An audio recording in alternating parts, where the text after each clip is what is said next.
Hey everyone, Kelly here with today's hip tips. And today on episode 82, we're going to do the second part of our laundry episode.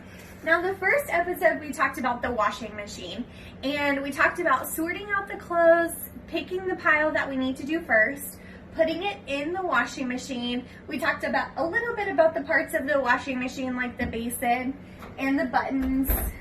We talked about the detergent softener and if and when you use bleach. And then we talked about starting it and then doing other chores. But today we're going to talk about the other part of doing the laundry. Like I said in the first episode, we can't forget that if we put something in the washer, we have to take it out. If it stays in the washer wet too long, it'll start smelling really bad.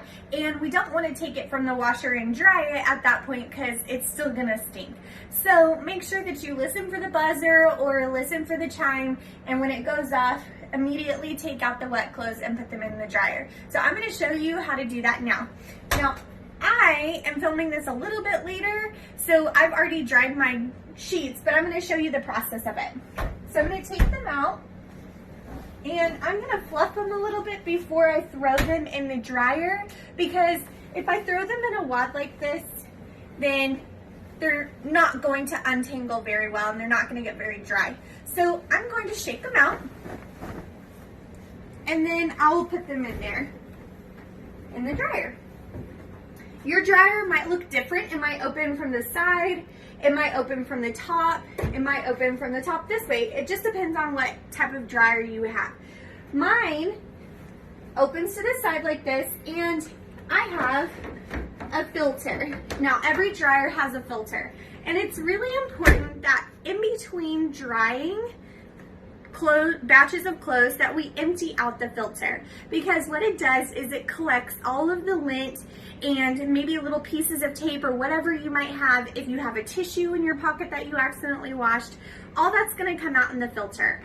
And if we don't clean it out, one, our clothes aren't going to dry, and two, it might mess up our dryer. So make sure that you clean out all of the lint.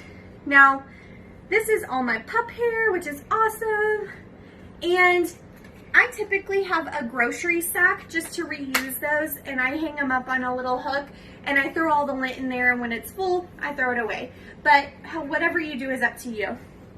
But make sure that this gets back in your dryer before you start the drying process. I'm going to shove that in. I'm going to close it. And then what I'm going to do is I've got my power button, and depending on how, oh look, I have a little dragonfly friend. Depending on how big my load is, I may just have to push a large load, or I need it more dry, what have you. And then I'm gonna press start. Again, it might be a nozzle like I have, it might be a push button. Whatever the case is, just look for the button that says start. Now, while that's going, whatever clothes I take out of the dryer, because they're already dry, I'm going to hang up or fold. Now, I'm really bad at this, and I typically wait forever until I have a massive pile of laundry, but the easiest thing to do is take out your load that's dry and start folding it right away. Now, for the clothes I have to hang up, I have these plastic hangers, I have wire, metal hangers, there's all different kinds, and it doesn't matter what you use. But one of the techniques I will teach you that stores, like clothing stores use, is that you go underneath the shirt and hang it up that way. What it does is it prevents the collar from stretching out. It's not my favorite technique, and I'll be honest with you, I just shove it in. But if you're looking to work in retail, it's important to go up underneath and then hang it up. All right, you guys, and if I have wet clothes that need to be hung up, I'll hang them up right after I pull them out of the wash before I start the dryer, and I make sure everything is hung up. For pants, there's pant clips, but sometimes I just hang them over the bar, and it just depends on what you prefer. But for this, I have these types of pant clips. Some of them pinch, and some of them you have to actually move the metal piece up. All right, you guys, well, I better finish my laundry, but I'll see you next time. Have a good day.